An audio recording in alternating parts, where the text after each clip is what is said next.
Okay, so the chapter is fungi LG. तो सबसे पहले हमें ये मालूम होना चाहिए कि फंजाई होते क्या हैं। तो fungi are the non chlorophyllous. Terminology भी समझे कि नॉन क्लोरोफाइलस से क्या मुराद है। नॉन क्लोरोफाइलस कहते हैं हम ऐसे ऑर्गेनिजम्स को जिनकी बॉडी में क्लोरोफिल मौजूद नहीं है। याद रखें कि अगर किसी ऑर्गेनिजम्स की बॉडी में क्लोरोफिल मौजूद ना हो, then such type of organisms are called heterotrophic organisms। वो heterotrophic organisms कहलाते हैं। तो जब कभी भी आप टर्मिनोलॉजी देखेंगे क्लोरोफाइलस की, तो इसका मतलब होता है कि ऑर्गेनिज्म ऑटोट्रॉफिक है। तो फर्स्ट टर्मिनोलॉजी नॉन क्लोरोफाइलस का मतलब ये है कि क्लोरोफिल मौजूद नहीं है। और अगर किसी ऑर्गेनिज्म की बॉडी में क्लोरोफिल मौजूद नहीं होता तो इट्स मीन कि वो अपना खाना, अपना फूड जो है बज़ाहिर खुद प्रिपेयर नहीं कर सकता। अब अगर कोई ऑर्गेनिज्म अपना खाना जो है खुद से तैयार नहीं कर सकता, ऐसे ऑर्गेनिजम्स को हम कहते हैं कि वो heterotrophic है। And such organisms depend on other organisms for their food. ये ऑर्गेनिजम्स अपना जो फूड है, अपना जो खाना है, वो किसी दूसरे ऑर्गेनिज्म से हासिल करते हैं। जैसे सपोज हम ऑर्गेनिजम्स में इंसान भी शामिल है, हमारी बॉडी में भी क्लोरोफिल मौजूद नहीं है, तो हम भी नॉन क्लोरोफाइलस हैं। हम भी अपना खाना दूसरे ऑर्गेनिज्म से हासिल करते हैं, अपना खाना हम खुद नहीं बनाते। अब हम जो अपना खाना दूसरे ऑर्गेनिज्म से हासिल कर रहे हैं, वो किस तरह से हासिल कर रहे हैं। फॉर एग्जाम्पल, अगर हम चिकन खा रहे हैं अपने खानों में, तो वो चिकन एक दूसरा ऑर्गेनिज्म है। अगर हम बीफ खा रहे हैं, अगर हम मीट खा रहे हैं, तो दूसरे ऑर्गेनिज्म को हमने डाइट में इस्तेमाल किया। इसी तरह से हम वेजिटेबल्स का इस्तेमाल कर रहे हैं डाइट के अंदर, तो इट्स मीन हम वेजिटेबल्स प्लांट से हासिल कर रहे हैं। हम फ्रूट्स अगर खा रहे हैं तो वो भी प्लांट से आ रहे हैं। तो it's mean what we are depending on other organisms in order to fulfil our nutritional requirements. हम अपनी न्यूट्रिशनल रिक्वायरमेंट्स को मुकम्मल करने के लिए दूसरे ऑर्गेनिज्म पर डिपेंड करते हैं। So I repeat, those organisms which depend on other organisms for their food। ऐसा ऑर्गेनिज्म जो किसी दूसरे ऑर्गेनिज्म पर डिपेंड करे खाने के लिए, अपना खाना उससे हासिल करे, ऐसा ऑर्गेनिज्म हेटरोट्रॉफिक कहलाता है। और याद रखिए, हमेशा हमेशा हमेशा हेटरोट्रॉफिक ऑर्गेनिजम्स की बॉडी में क्लोरोफिल मौजूद नहीं होता। अब ये क्लोरोफिल है क्या? क्लोरोफिल के बारे में याद रखिए, क्लोरोफिल अगर किसी ऑर्गेनिज्म की बॉडी में मौजूद है, तो it's mean that organism can prepare its own food. वो अपना खाना खुद से बना सकता है। किस तरह से बना सकता है? जैसे हम प्लांट्स को देखें, तो प्लांट्स किसी एनिमल्स को नहीं खाते। प्लांट्स नॉर्मली या यूजुअली हम अपने सराउंडिंग्स में अगर प्लांट्स को देख रहे हैं, तो those plants do not eat other organisms. लेकिन कुछ ऑर्गेनिजम्स प्लांट्स की भी ऐसी हैं जो ऑर्गेनिजम्स को खाती हैं। याद रखिएगा, प्लांट्स कैन बी ऑटोट्रॉफिक और हीटोट्रॉफिक। प्लांट अपना खाना खुद भी बनाते हैं, दूसरों पे भी डिपेंड करते हैं। अब ये बात थोड़ी सी आपके लिए इंटरेस्टिंग होगी कि प्लांट्स क्या दूसरे ऑर्गेनिज्म को खाते हैं? तो जी हाँ, प्लांट्स दूसरे ऑर्गेनिजम्स को खाते हैं। इस बुनियाद पर प्लांट्स की मजीद कैटेगरीज हैं, जो मैं आपको नेक्स्ट चैप्टर जो पढ़ाऊंगा तो वहां पर बताऊंगा। फिलहाल मैं सिर्फ आपको इंट्रोड्यूस कर रहा हूँ इस टर्मिनोलॉजी से कि प्लांट ऑटोट्रॉफिक है, अपना खाना खुद बनाते हैं। कभी आपने इस तरह से देखा हो कि आपके घर में पॉटेड प्लांट्स हैं, आपके घर में गमले रखे हुए हैं, उसमें प्लांट्स ग्रो कर रहे हैं। आपके जो कॉरिडोर है वहाँ आपने इंडोर प्लांट्स रखे हुए हैं। आपने टेरेस पे, अपनी रूफ पे, अपनी छत पे कोई आउटडोर प्लांट ग्रो किया हुआ है। आप रास्ते से गुजर रहे हैं, आप स्ट्रीट में देखते हैं, आप अपने हाउसेस के बाहर देखते हैं, आप गार्डन्स में जाते हैं, पार्क्स में जाते हैं। तो कभी ऐसा हुआ है कि आपने किसी पार्क में बैठे हुए थे, आपने फ्राइज खाने शुरू किए और फिर सोचा कि यार ये फ्राइज में इस प्लांट को भी खिला दूं और वो प्लांट खाना शुरू हो जाए। या वो प्लांट आपसे बोले कि यार मुझे भी फ्राइज का मूड हो रहा है, या मुझे भी जिंगर खिला दो, आज मैं भी आज पिज्जा खाऊंगा। तो ऐसा नहीं होता यूजुअली। हम अपने घर में मुख्तलिफ ओकेजन्स कर रहे होते हैं, मुख्तलिफ पार्टीज कर रहे होते हैं, मुख्तलिफ खाने रेगुलरली खा रहे हैं। सुबह नाश्ता किया, दोपहर में हम खाना खा रहे हैं, शाम में रिफ्रेशमेंट कर रहे हैं। तो क्या कभी हम अपने रिफ्रेशमेंट का कोई हिस्सा, हम अपने लंच का कोई हिस्सा, हम अपने ब्रेकफास्ट का कोई हिस्सा इन प्लांट्स को देते हैं? हरगिज नहीं देते। ये प्लांट चलो ऑर्गेनिजम्स ह्यूमन बींग्स पर डिपेंड नहीं कर रहे, तो क्या ये प्लांट किसी दूसरे ऑर्गेनिज्म से खाना हासिल कर रहे हो? कभी तुमने देखा हो कि प्लांट्स के सामने से कैट बिल्ली गुजरे और प्लांट ने उसे पकड़ लिया और खाना शुरू कर दिया? ऐसा भी नहीं होता। कोई फ्लाइज हैं, कोई मॉस्किटोज हैं जो प्लांट्स के करीब हों और प्लांट उसे खा ले। Usually that plants do not lie है, लेकिन ऐसे प्लांट एग्जिस्ट करते हैं और ऐसे प्लांट्स थिक फॉरेस्ट में एग्जिस्ट करते हैं जहाँ पे प्लांट इन इंसेक्ट्स को, इन फ्लाइज को, इन मॉस्किटोज को खा लेते हैं। अगर हम थोड़ा सा अपार्ट फ्रॉम द सिलेबस बात करें तो मुख्तलिफ मूवीज़ में हमें दिखाया जाता है कि कुछ अगर हॉरर मूवीज़ में तो प्लांट ने क्या किया, इंसान वहाँ से गुजर रहा था थिक या डेंस फॉरेस्ट से और उस प्लांट ने उस इंसान को पकड़ लिया and made to engulf him और इसे इनगल्फ करना शुरू कर दिया। तो यस इट इज़ पॉसिबल, ये मुमकिन है।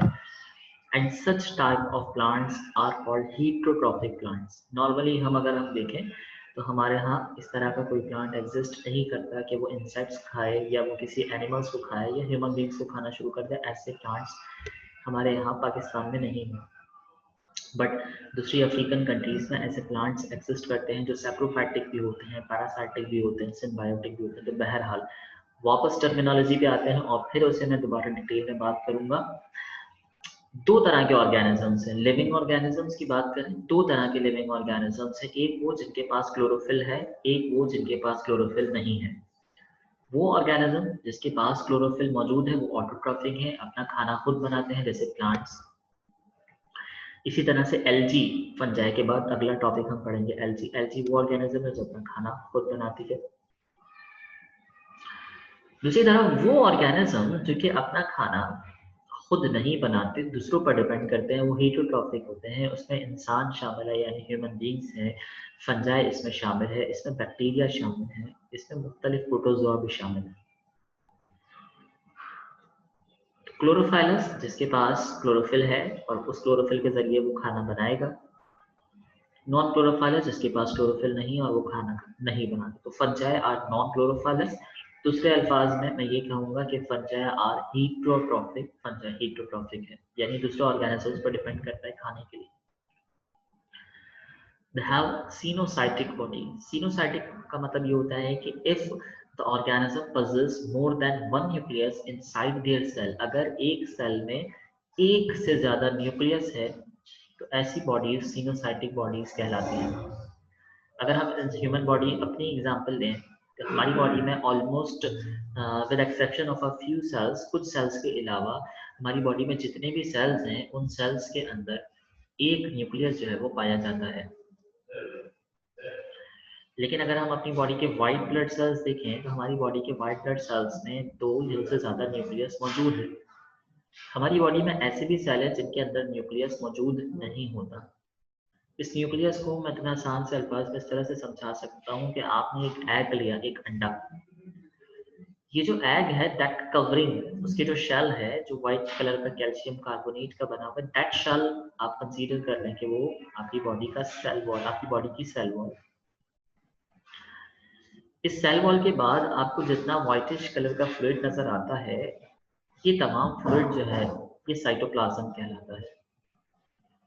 और जो एग यॉक है यानी कि अंडे की जर्दी है, दैट इज द न्यूक्लियस, ये न्यूक्लियस है।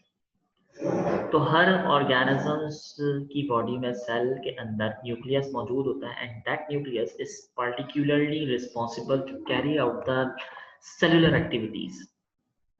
सेल के अंदर होने वाली एक्टिविटीज को कंट्रोल करता है ये न्यूक्लियस। तो अगर बॉडी में न्यूक्लियस पहली बात है ही नहीं, मौजूद ही नहीं है, that cell is called a nucleated cell. ऐसे सेल को हम ए न्यूक्लिएटेड कहते हैं। If an organism has a single cell inside the a single nucleus inside the cell, it is called uninucleated organism या mononucleated organism। मतलब cell के अंदर एक न्यूक्लियस है। जैसे अंडे के अंदर एक जर्दी है, इसी तरह सेल के अंदर, तमाम सेल्स के अंदर एक न्यूक्लियस है। हम बोलेंगे कि भाई ये मोनोन्यूक्लिएटेड न्यूक्लियस है या यूनिन्यूक्लिएटेड न्यूक्लियस है। और अगर सेल के अंदर एक से ज्यादा न्यूक्लियस है तो मल्टी न्यूक्लिएटेड या सीनोसाइटिक की टर्मिनोलॉजी हम इस्तेमाल करते हैं। तो फंजाई के दो बहुत इंपॉर्टेंट पॉइंट्स मैंने आपको बताए। हेटरोट्रॉफिक है पहली बात, दूसरा सीनोसाइटिक है, मतलब इसकी बॉडी में एक से ज्यादा न्यूक्लियस है, and interestingly it has both positive and negative aspects on living organisms. इसके लिविंग ऑर्गेनिजम्स के साथ पॉजिटिव मतलब ये इंसानों को, ये दूसरे ऑर्गेनिजम्स को फायदा भी देता है एंड ये नुकसान भी देता है। तो अगर कोई ऑर्गेनिज्म इस तरह का है, आप मैं एक और जनरल एग्जांपल आपके साथ शेयर करता हूँ। Example is bacteria.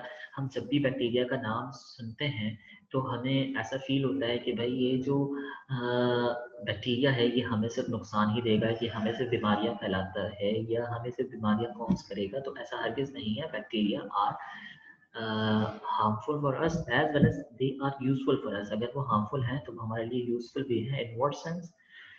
वो इस सेंस में कि हम बैक्टीरिया को अपनी डाइट में, अपने खानों में इस्तेमाल कर रहे हैं। हम बैक्टीरिया से एंटीबायोटिक्स बना रहे हैं, दवाइयाँ बना रहे हैं जिसके ज़रिए हम डिजीज़ को कंट्रोल कर सकते हैं। हम बैक्टीरिया को फर्टिलाइजर्स के तौर पे इस्तेमाल कर रहे हैं। तो बैक्टीरिया चीज़ बनाने के लिए भी इस्तेमाल हो रहा है, आपके फूड इंडस्ट्रीज में इस्तेमाल हो रहा है। दूध से दही बनाने का जो फिनोमेना है उसके अंदर बैक्टीरिया इस्तेमाल हो रहा है। तो ये तमाम बैक्टीरिया के पॉजिटिव एंड नेगेटिव बैक्टीरिया भी होते हैं जो आपको बीमारियां फैला रहे हैं, जो आपकी हेल्थ को खराब कर रहे हैं। So such type of bacteria also do exist in our universe.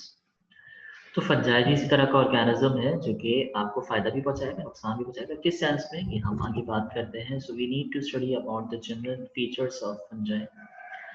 First point already we have cleared it कि दे आर मल्टी न्यूक्लिएटेड, मतलब सेल में एक से ज्यादा न्यूक्लियस है। Cell wall is made up of cellulose. मैंने अभी कहा था ना, सेल वॉल अंडा आपने लिया, उस अंडे का जो शेल है that shell is called cell wall. अब फंजाई में जो सेल वॉल है वो किस चीज की बनी हुई है? वो बनी हुई है सेल वॉल सेलुलोज की। Third point, they are non chlorophyllous, chlorophyll मौजूद नहीं है इनकी बॉडी में। They reproduce by means of sexual reproduction as well as asexual reproduction. मतलब इनकी बॉडीज में जो रिप्रोडक्शन का फिनोमेना है, रिप्रोडक्शन को आसान अल्फाज में इस तरह से कहेंगे कि अगर ऑर्गेनिजम्स अपने नंबर्स में, अपनी तादाद में इजाफा करे, तो ऐसे ऑर्गेनिज्म को हम कहते हैं कि वो ऑर्गेनिज्म जो है वो सेक्सुअल रिप्रोडक्शन या एसेक्सुअल रिप्रोडक्शन जो है वो कर रहा है। आई रिपीट कि अगर हम और रिप्रोडक्शन की बात करते हैं तो रिप्रोडक्शन का मतलब ये होता है कि ऑर्गेनिज्म अपने नंबर्स को बढ़ाए। इनके पास सेक्सुअल मूड और ये सेक्सुअल मूड दोनों मौजूद होते हैं। ये क्या है हम इन फ्यूचर क्लासेस में स्टडी करेंगे ये मूड्स क्या हैं, but somehow you need to be memorized both type of reproduction may occur in the bodies of fungi.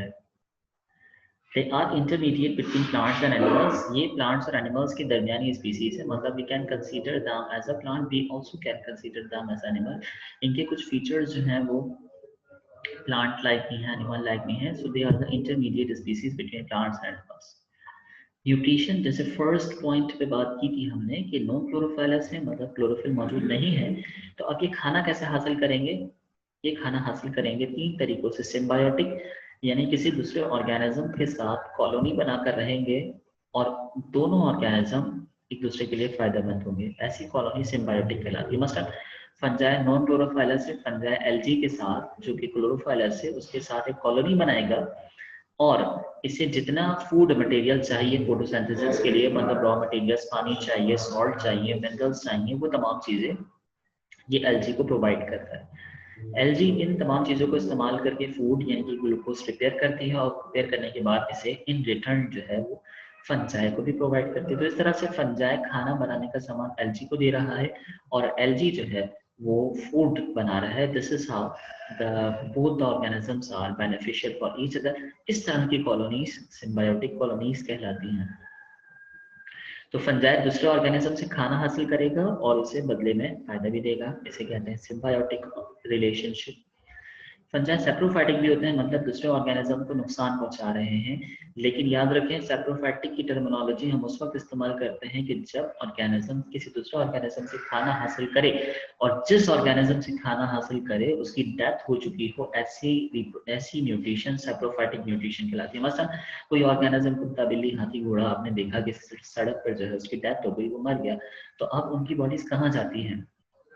ये फंजाई उन डेड बॉडीज को इस्तेमाल करना शुरू करते हैं एज इट्स न्यूट्रिएंट और वहां से अपनी न्यूट्रिशन हासिल करते हैं। इस तरह से फंजाई जो है वो पैरासाइटिक भी होते हैं, मतलब दूसरे ऑर्गेनिज्म को नुकसान पहुंचाकर उनसे जो है वो अपना खाना हासिल करें। तो दो रिलेशनशिप आपने बहुत अच्छी तरह से समझ लें, पैरासाइटिक और सिम्बायोटिक। पैरासाइटिक के अगर ऑर्गेनिज्म दूसरे ऑर्गेनिज्म पे डिपेंड करे, उससे खाना हासिल करे और उसे नुकसान पहुंचाए तो पैरासाइटिक, और अगर उसे फायदा पहुंचाए तो सिम्बायोटिक। लेकिन अगर कोई ऑर्गेनिज्म दूसरे ऑर्गेनिज्म से खाना हासिल करे और जिस ऑर्गेनिज्म से खाना हासिल करे उसकी डेथ हो चुकी हो, ऐसे ऑर्गेनिज्म को हम कहते हैं saprophytic. So this is all about introduction to fungi and general features of fungi.